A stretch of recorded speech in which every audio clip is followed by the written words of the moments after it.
పునరుద్ధానుడైనటువంటి యేసుక్రీస్తు పునరుద్ధాన నామములో మీ అందరికీ పునరుద్ధాన శుభాలను తెలియచేస్తూ ఈ ఉదయకాల ధ్యానాంశం కొరకై దేవుని వాక్యాన్ని చదువుకుందాం. కొరింథీయులకు రాసిన 2వ పత్రిక 1వ అధ్యాయము 3వ వచనాన్ని చదువుదాం. కనికరము చూపు తండ్రి, సమస్తమైన ఆదరణను అనుగ్రహించు దేవుడు, మన ప్రభువైన యేసుక్రీస్తు తండ్రియునైన దేవుడు స్తుతింపబడునుగాక. దేవుని వాక్యాన్ని మనము ధ్యానించినట్లయితే మన దేవుడు కనికరము కలిగిన దేవుడు. మన దేవుడు ఆయన ఈ భూమి మీద సస్య శరీరుడిగా జీవిస్తున్న దినాలలో అనేక మంది ప్రజలు తన యొద్దకు వచ్చినప్పుడు ఆయన ఎవరిని త్రోసివేయక, ఎవరిని ఆయన విడనాడక, ఆయన వారి మీద కనికరపడి అనేక మంది జీవితాలలో ఆయన మేలులు చేస్తున్న దేవుడు. ఈ దినాల్లో కూడా ఎవరైతే ప్రభు యొద్దకు వస్తారో, ప్రభు యందు నమ్మికుంచుతారో, ప్రభు మీద ఆధారపడతారో వారిని ఆయన కనికరించే దేవుడు. మన దేవుడు కనికరము కలిగిన దేవుడు, జాలి కలిగిన దేవుడు. ఆయన ఎవరిని తృణీకరించేవాడు కాదు.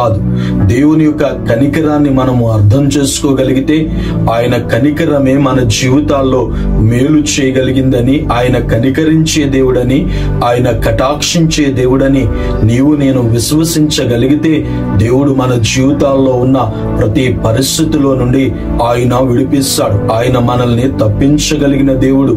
మనం అనుభవిస్తున్న శ్రమలైనా, కష్టాలైనా, బాధలైనా, వ్యాధులైనా, ఆర్థిక పరిస్థితులైనా, ఎలాంటి పరిస్థితుల్లో మీరున్నా ఆయన కనికరము, ఆయన కటాక్షము, ఆయన జాలి, ఆయన ప్రేమ, ఆయన దయ మనల్ని ఆదరించగలిగింది. పరిశుద్ధ గ్రంథములో ఆయన సస్య శరీరుడిగా ఉన్న దినాలలో ఆయన చేసిన కార్యాల్ని మనము ధ్యానము చేద్దాం. పరిశుద్ధ గ్రంథము ఈ రీతిగా తెలియజేస్తుంది.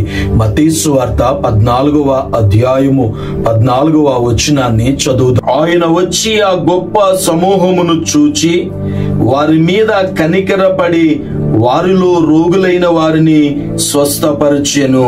యేసుక్రీస్తు ప్రభులు వారు ఎక్కడ ఉంటే అక్కడికి ప్రజలు అనేకమైనటువంటి రోగముల చేత పీడింపబడుతున్న వారు, అనేక కష్టాలు శ్రమల్లో ఉన్నవారు యేసును వెంబడిస్తూ ఉన్నారు.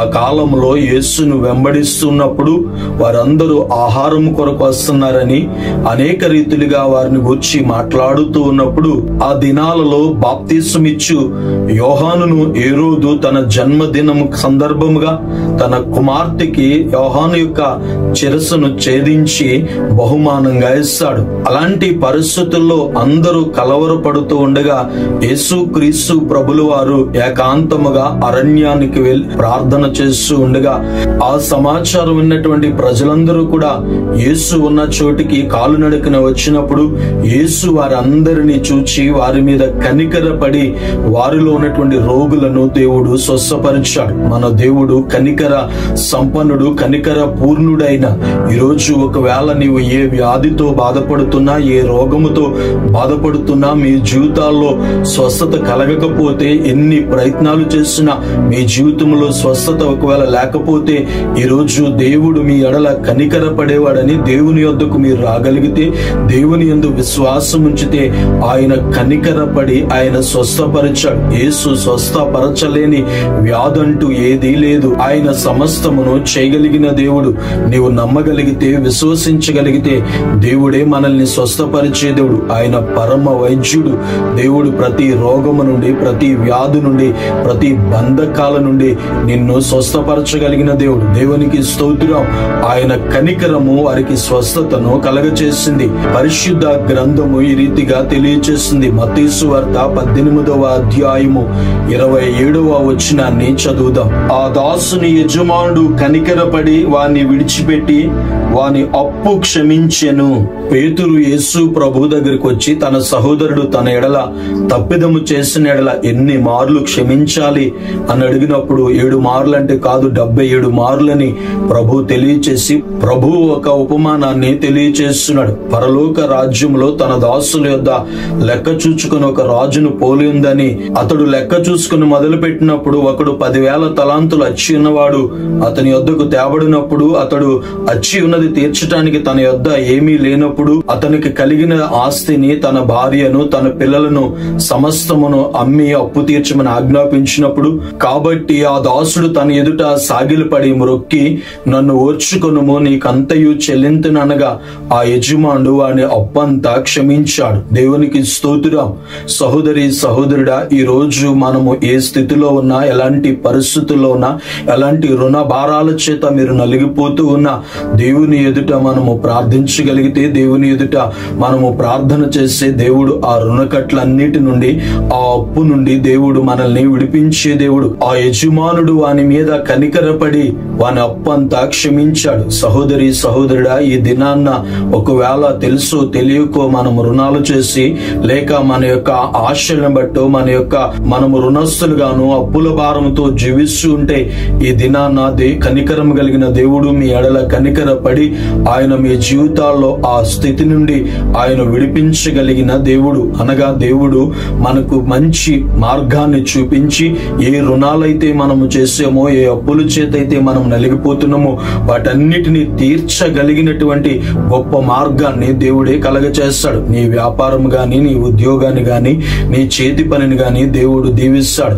దేవుడు కనికరపడి వాని రుణాన్ని అంతటిని క్షమించాడు. ఈ దినాన్న కేవలము భౌతికమైన రుణమే కాదు గాని మనందరిపై ఉన్న పాప రుణాన్ని యేసు క్రీస్తు ప్రభుల వారే శిలువ మరణము ద్వారా ఆయన క్షమించాడు. ఆయన మన రుణ భారాన్ని అంతటిని శిలువకు మేకులతో కొట్టి మనల్ని జయోత్సాహముతో ఆయన ఊరేగింప చేసిన దేవుడు. దేవునికి స్తోత్రం.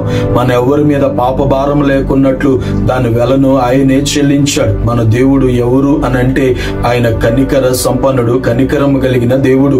ఆయన కనికరపడి వారిని స్వస్థపరిచాడు. ఆయన కనికరపడి వారి అప్పును క్షమించాడు. దేవునికి స్తోత్రం. పరిశుద్ధ గ్రంథము ఈ రీతిగా తెలియజేస్తుంది. లూకాసు వార్త 15వ అధ్యాయము 20వ వచనాన్ని చదువుదాం. వాడింకా దూరముగా ఉన్నప్పుడు తండ్రి వాణ్ణి చూచి కనికరపడి పరిగెత్తి వాని మెడ మీద పడి ముద్దు పెట్టుకొనెను. దేవుడు వారి మీద కనికరపడి వారిని స్వస్థపరచును. దేవుడు కనికరపడి వారి రుణము నుండి విడుదల చేశాడు. దేవుడు కనికరపడి తప్పిపోయినటువంటి ఆ చిన్న కుమారుడు సమస్తాన్ని నాశనము చేసుకుని, వాడు బుద్ధి వచ్చినప్పుడు, అనగా వాడి జీవితంలో ఆకలి కలిగినప్పుడు, వాడి జీవితంలో పరిస్థితులన్నీ తారుమారైనప్పుడు, ఇక దిక్కుతోచని స్థితిలో వాడు తండ్రిని జ్ఞాపకం చేసుకుని వాడు తండ్రి ఇంటికి రావాలని వాడు బుద్ధి వచ్చినప్పుడు, వాడు తండ్రి ఇంటికి వచ్చినప్పుడు వాడు ఇంకా దూరంగా ఉండగానే తండ్రి కనికరపడి వాడిని ముద్దు పెట్టుకుని వాడి ఎడల ప్రేమ, దయ, కనికరము, జాలి, కటాక్షాన్ని ఆ తండ్రి చూపించడమే కాకుండా, వాడు పూర్వం ఏ హక్కు అయితే ఇంటిలో కలిగి ఉన్నాడో, ఏ స్థితినైతే కలిగి ఉన్నాడో, మరలా తిరిగి ఆ స్థాయిని, ఆ స్థితిని తండ్రి కలగచేశాడు. దేవునికి స్తోత్రం. ఎవరైతే ఈ దినాన్న చిన్న కుమారుడు వల్లే జీవితాన్ని పాడు చేసుకుని పడిపోయిన స్థితిలో, జారిపోయిన స్థితిలో, మానసికంగా కృంగిపోతూ ఉంటే, చిన్న కుమారుడు ఎలాగైతే బుద్ధి వచ్చినప్పుడు తండ్రి ఇంటికి వచ్చాడు, ఈ దినాన్న మనము తండ్రి ఇంటికి రాగలిగితే దేవుడు మనల్ని హక్కున చేర్చుకోగలిగిన దేవుడు. ఎవరైనా మనల్ని చేర్చుకుంటారు కానీ మన పాత స్థితిని వారు ఎన్నడూ మర్చిపోరు. మన స్థితిని వారు మనము చేసిన పరిస్థితిని బట్టి, లేక మనము చేసిన పాపాన్ని జ్ఞాపకం చేస్తూ మనల్ని చూచే విధానంలో, వారు మాట్లాడే విధానంలో, వారి చూపులో, వారి ప్రేమలో ఖచ్చితంగా వ్యత్యాసం కనబడుతుంది. కానీ దేవుడు ఇక్కడ చిన్న కుమారుని అలా చూడలేదు. గాని చిన్న కుమారుని హక్కును చేర్చుకుని పూర్వం ఏ అధికారం అయితే, ఏ యోగ్యత అయితే ఉందో అట్టి యోగ్యతను, అర్హతను దేవుడు కలగచేశాడు. సహోదరి సహోదరుడా, మన దేవుడు కనికరము కలిగిన దేవుడు. ఈ రోజు నిన్ను ఎవరు కనికరించినా, కనికరించకపోయినా, ఎవరు ప్రేమించినా, ప్రేమించకపోయినా, ఎవరు నీ ఎడల జాలి చూపించినా, చూపించకపోయినా, ఆ జాలి గల ప్రేమ కలిగిన దేవుడు నీ ఎడల ఆయన ప్రేమను చూపించడానికి, ఆయన ప్రేమను కనపరచడానికి ఆయన సిద్ధంగా ఎదురు చూస్తున్నాడు. ఈ దినమే ఆయన వద్దకు రండి. దేవుని యొక్క ఉన్నతమైన కనికరాన్ని పొంది మీ జీవితాల్లో దైవ దీవెనలు పొందాలని అట్టి ఉన్నతమైన కృపను దేవుడు ప్రసాదించునుగాక. ఆమేన్. ప్రార్థన చేసుకుందాం. ప్రార్థనలో ఏకీభవిందాం. సర్వోన్నతుడా, సర్వశక్తివంతుడు అయిన మా తండ్రి, మీకు వందనాలు, స్తుతులు, స్తోత్రాలు చెల్లిస్తున్నాం. ఈ ఉదయకాల ధ్యానాంశాలు వినుచున్న మా ప్రియులైన వారందరినీ దీవించండి, ఆశీర్వదించండి, బలపరచండి. ఈ దినము వారి జీవితాల్లో నూతనమైన మీ కృప, నూతనమైన మీ కనికరమును, మీ వాత్సల్యతను కలగచేయమని ప్రార్థన చేస్తున్నాను. నాయనా, మీరే మమ్మలను కనికరించగలిగిన దేవుడని మీ లేఖనాల ద్వారా మీరు మాట్లాడినందుకే వందనాలు. ఈ దినము ఎవరైతే మీ వద్దకు తిరిగి వస్తున్నారో, ఎవరైతే వారి పాపమును బట్టి, వారి అవిధేయతను బట్టి ప్రార్థిస్తున్నారో, వారికి ఉన్నటువంటి ఆ రోగాల నుండి, ఆ బలహీనతల నుండి, ఆ వ్యాధుల నుండి మీరు విడుదల చేయండి. వారికి ఉన్నటువంటి ఆ పాప రుణభారము నుండి విడుదల చేయండి. నాయన, ఎవరైతే ఈ దినము మీ వద్దకు తిరిగి వస్తున్నారో వారి జీవితంలో పూర్వపు స్థితిని మరలా మీరు కలగచేయగలిగిన దేవుడని, చిన్న కుమారుడు జీవితంలో మీరు ఇచ్చిన గొప్ప ఆధిక్యతను బట్టి, మీ ప్రేమ, మీ దయను బట్టి మీకు కృతజ్ఞతాస్తుతులు చెల్లిస్తూ ఉన్నాం.